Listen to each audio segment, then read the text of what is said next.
Israel के प्रधानमंत्री Benjamin Netanyahu को कैंसर हुआ था। उन्होंने करीब 2 महीने तक इस बीमारी को छिपाए रखा और चुपचाप इसका इलाज कराया।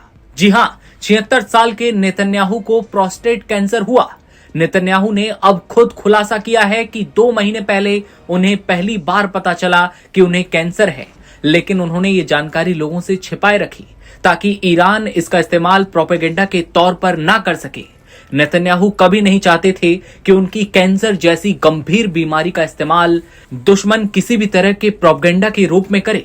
ईरान युद्ध के चलते नेतन्याहू कभी नहीं चाहते थे कि दुश्मन को उनकी किसी कमजोरी का पता लगे, लेकिन अब ये खुलासा खुद उन्होंने पूरी दुनिया के सामने किया है। इजराइल के इतिहास में सबसे लंबे वक्त तक सेवा करने वाले नेतन्याहू की सर्जरी हो चुकी है। दिसंबर 2024 में बढ़े हुए प्रोस्टेट के लिए सर्जरी हुई थी। सर्जरी के बाद हुई ताजा जांच में नेतन्याहू ने सोशल मीडिया पर एक बयान में बताया कि डॉक्टरों को उनके प्रोस्टेट में 1 सेंटीमीटर से भी छोटा एक घातक ट्यूमर मिला। नेतन्याहू ने कहा कि उन्होंने अपनी सालाना मेडिकल रिपोर्ट जारी करने में ईरान युद्ध की वजह से 2 महीने की देरी की। लेकिन प्रोस्टेट कैंसर आखिर होता क्या है, इस बारे में आगे बात करेंगे। पहले बता दें कि इजराइल के प्रधानमंत्री बेंजामिन नेतन्याहू ने यह बताया कि उन्होंने रेडिएशन थेरेपी से कैंसर का चुपचाप इलाज करवाया। हाल ही की जांच में प्रोस्टेट में 1 सेंटीमीटर से छोटा एक ट्यूमर मिला, जो शुरुआती स्टेज का मैलिग्नेंट कैंसर था और शरीर के दूसरे हिस्सों में अभी नहीं फैला था। नेतन्याहू ने बताया कि डॉक्टरों ने 2 ऑप्शन दिए, या तो निगरानी में रखा जाए या इलाज कराकर ट्यूमर हटाया जाए। नेतन्याहू ने तुरंत इलाज का रास्ता चुना।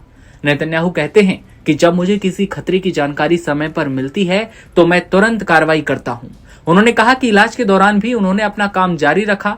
मैंने कुछ छोटे छोटे सेशन लिए, किताब पढ़ी और काम करता रहा। ये अब पीछे छूट चुका है। नेतन्याहू ने सोशल मीडिया पर कहा, भगवान का शुक्र है कि मैं स्वस्थ हूं। मुझे अपने प्रोस्टेट में एक छोटी सी मेडिकल समस्या थी, इसका पूरा इलाज हो गया है। आपको बता दें कि इजराइल के सबसे लंबे समय तक प्रधानमंत्री रहे नेतन्याहू ने अपने कार्यकाल के दौरान कई सर्जरी करवाई हैं। नेतन्याहू ने खास तौर पर ईरान के लोगों से भी अपनी सेहत का ध्यान रखने को कहा। लेकिन अब समझिए कि प्रोस्टेट कैंसर आखिर होता क्या है। Indian council of medical research के मुताबिक पुरुषों में फेफड़ों और मुंह के कैंसर के बाद सबसे ज्यादा खतरा प्रोस्टेट कैंसर का होता है। दुनिया भर में हर साल करीब 14 लाख लोग प्रोस्टेट कैंसर का शिकार होते हैं। ये बीमारी पुरुषों की सेक्स लाइफ और पिता बनने की क्षमता पर भी असर डाल सकती है। सिर्फ बीमारी नहीं बल्कि इसके इलाज के भी साइड इफेक्ट हैं।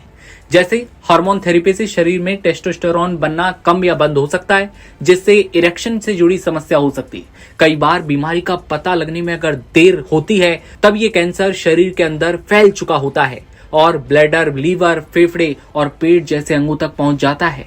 खून के जरिए ये हड्डियों तक पहुंचता है। तेज दर्द होता है, हड्डियां कमजोर होकर टूटने लगती हैं। आमतौर पर ये बीमारी 50 साल की उम्र के बाद ज्यादा देखी जाती है, लेकिन कुछ मामलों में कम उम्र के लोग भी इससे प्रभावित होते हैं। और प्रोस्टेट कैंसर नेतन्याहू को हुआ था, उसके बाद इन्होंने इसका इलाज करवाया। 2 महीने तक पूरी दुनिया को ये बात नहीं पता थी, लेकिन अब खुद खुलासा किया है। इस खबर पर आपकी क्या राय है, ये कमेंट सेक्शन में बताइए और देखते रहिए नवभारत टाइम्स।